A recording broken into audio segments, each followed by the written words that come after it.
নিষেধ করছি না। মানিক সাহেব কলাপাতায় ঘুমাইলো নাকি? প্রথমত আমি একজন যুবক, তোমরা আমাকে বুড়া কখনো মনে করবো না। তোমরা আমার সাথে একমত? বুড়া বুড়া ভাব যদি এসে যায় তাইলে আর কাজ করা যাবে না। বয়স যাই হোক, বুড়ো চুল দাড়ি সব পেকে গেছে, তাতেও কোনো সমস্যা নেই, কিন্তু আমার মন যেন যুবক থাকে, তোমরা দোয়া করবে। 2 নম্বর হলো আমার নিরাপত্তা নিয়ে তোমরা চিন্তিত হবা না, তবে আল্লাহর কাছে দোয়া করবা। কারণ আমরা সকলেই আল্লাহর কাছে আমাদেরকে সাপোর্ট করে দিয়েছি। মহান রবের চাইতে বড় কোনো হেফাজতকারী নাই, আসমানের নিচেও নাই, জমিনের উপরেও নেই, এর বাইরে তো আর থাকার কোনো প্রশ্নই উঠে না। সুতরাং যিনি চূড়ান্ত মুহাফিজ, তার হাতেই আমাদের বিষয়টা আমরা ছেড়ে দিয়েছি। তোমরা একটু চেষ্টা করো একটা চমৎকার আমল করার। এই আমলটা বাকি সমস্ত আমলকে আলোকিত করে। এটি হচ্ছে শেষ রাতের ইবাদত। এই ইবাদতটা যারা করতে পারে, বাকি ইবাদতগুলো আল্লাহ তাআলা তাদের জন্য সহজ করে দেন। এটা বড় কঠিন কিন্তু অসম্ভব নয়। এটা কঠিন কিন্তু অসম্ভব নয়, এটা সম্ভব। এই জিনিসটা তোমরা ইনশাল্লাহ করবা। ফেসবুক পড়ে না থেকে ফেসবুক দেখবা, এটা আমি নিষেধ করছি না, কারণ সোশ্যাল মিডিয়া এখন অনেক শক্তিশালী ব্যাপার। এখানে দেখতে হবে তোমার পক্ষে কি বিপক্ষে কি, পক্ষেরটাকে কিভাবে প্রমোট করবা, বিপক্ষেরটা তুমি কিভাবে মোকাবেলা করবা, তুমি না দেখলে বুঝবা কিভাবে। কিন্তু সারাদিন পড়ে থাকা, রাতের একটা দীর্ঘ সময় পড়ে থাকা, এটা থেকে বের হয়ে আসতে হবে। এটা আমাদের অনেক ক্ষতি করে ফেলতেছে। মেধার ক্ষতি, সময়ের ক্ষতি, স্বাস্থ্যের ক্ষতি, চিন্তার ক্ষতি, নৈতিকতার ক্ষতি। এই জায়গা থেকে আমাদেরকে অবশ্যই বের হতে হবে। বের হয়ে এই জায়গাটা আমরা যৌক্তিকভাবে কাজে লাগাবো ইনশাআল্লাহ। আমার আখের কথা, সময় আল্লাহ তাআলা সবসময় অনুকূল হাতে এনে দেন না। সময়ের কাজ সময়েই করতে হয়। আজকের কাজ কালকে করবা, তোমার জন্য পড়ে থাকবে না, আরেকজন করে ফেলবে। এটা কোনো ময়দান খালি থাকে না, হয় সেখানে ভালো গাছ থাকবে, না হয় আগাছা থাকবে, একটা হয়ে যাবে।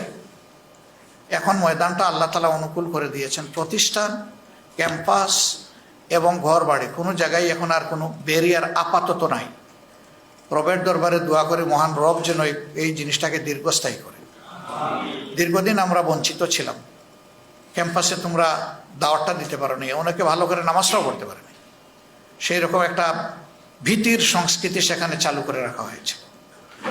এ কাজ যারা করেছিল তারা এখন বিপর্যস্ত এবং অপদস্থ।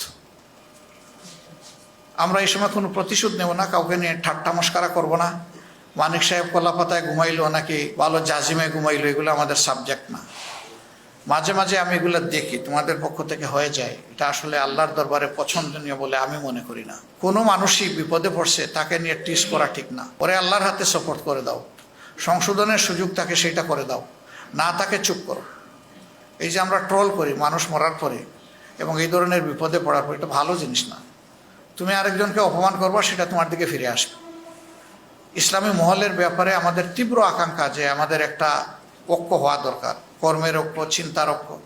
কিন্তু সেই আমরাই আবার ওদেরকে দিয়ে কেউ একটু খুশা দিল আমাদেরকে, বস আমরা ফুঁসে উঠলাম।